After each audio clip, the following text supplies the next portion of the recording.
Hello fellow plastic throwers, this is Fulcrum, and in today's Airsoft review we're going to be taking a look at the G-11 MAC-11 Airsoft gas blowback machine pistol. Now the MAC-11 is quite a small machine pistol. With the stock folded, the gun is roughly 10 inches long, which is 25 centimeters. And with the stock fully extended, it then goes up to 18 inches, which is roughly 46 centimeters. Now the majority of the construction of this gun is plastic, so it's a very lightweight gun, and it does feel quite toy-like. However, there is a metal lining inside the top receiver, and I, touch wood, haven't had any splitting or cracking from this, although to be fair I haven't used it that much. And according to the scales, this is just shy of a kilogram, which is roughly 2 pounds. Now being a gas gun, the magazines are quite hefty, so if we put a gas mag in the mix, it becomes 3 pounds, which is 1.4 kilograms. Starting at the back of the gun, you have the stock, and the way you extend it is you squeeze the stock like so, and you can unfold it like that, and then if you push this button on the bottom, you can pull it outwards like so.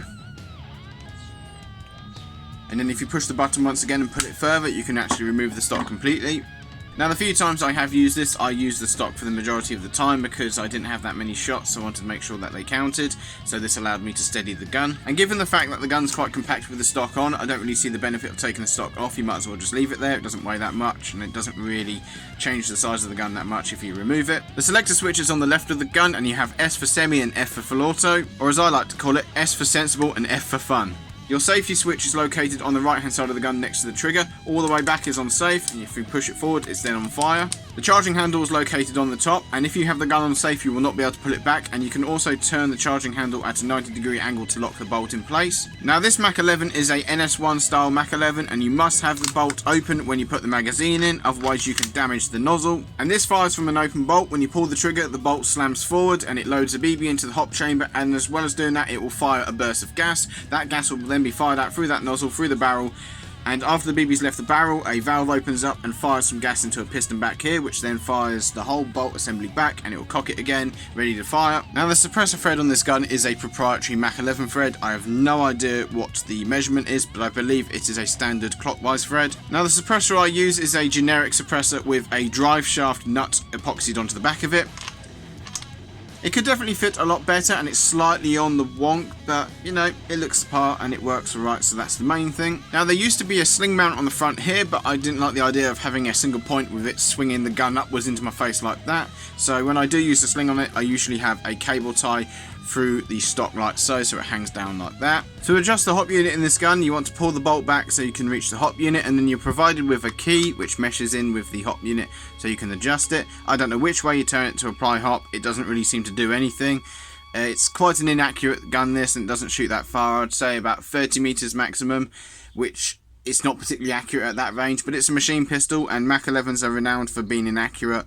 They were once described as being only really useful for combat in the telephone booth, so it's realistic, I suppose. The magazines hold 30 rounds and are made of metal, and they're nice and hefty. Loading these is a bit of a pain. You used to be able to lock the followers back on these, but they've worn out to the point where they no longer do that, so you have to hold it back whilst trying to keep the speed loader connected on the end there. When it comes to gas efficiency, I've managed to get 3 or 4 mags out of a single charge, which isn't too bad. Now I'm about to gas the magazine up for the chrono test, and it's worth mentioning that the fill valve is quite deep in the base of the mag, so you might need a nozzle extender to be able to fill it. The gas we're going to be using is this smart gas. I don't think that highly of it, but I don't really have any other gas to put through this than black gas, and I don't really want the bolt fired into my face.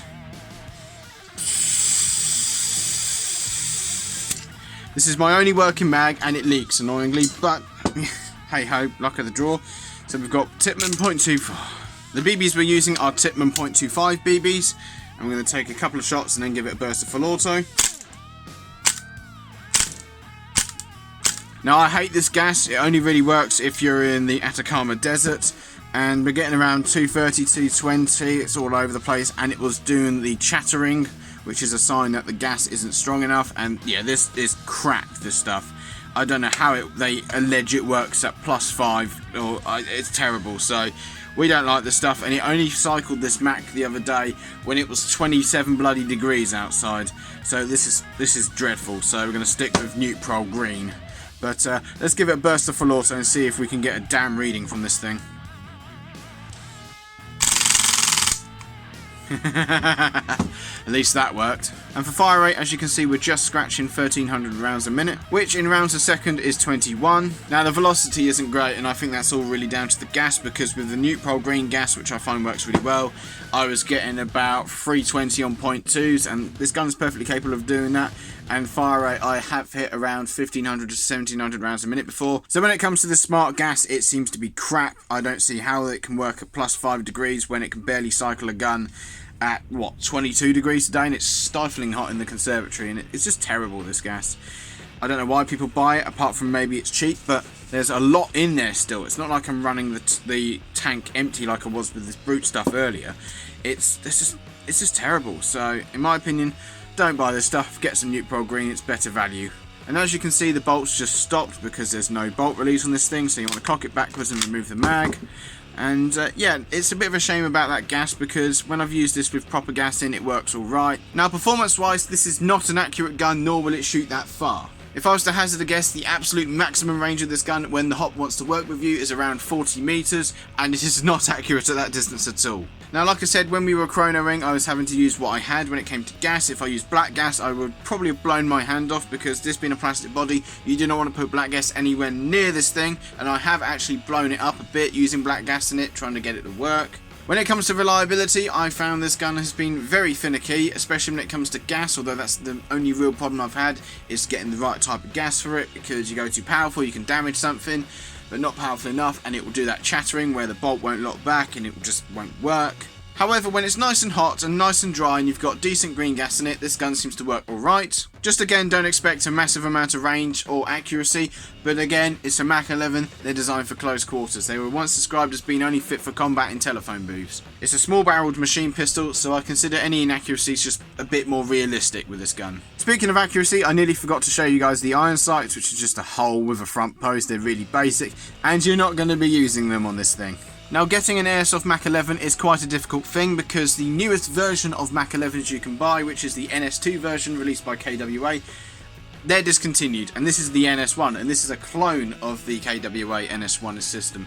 You're not going to find anything for this gun, if you can find the gun at all. It was incredibly hard to find a new piston assembly when I blew a hole in it, and luckily I found some random Chinese dealer on eBay who sold a bit for it, which I desperately needed, and I got that working.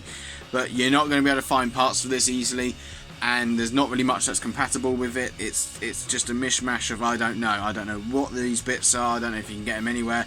It's going to be hard to support this gun, getting bits for it and spare parts, so try not to blow it up. Now, would I recommend the Well MAC-11 gas blowback machine pistol? Well, if you're willing to look past the awkwardness of this gun, then I would say that you're probably going to enjoy using it, because it is a good little gun to shoot.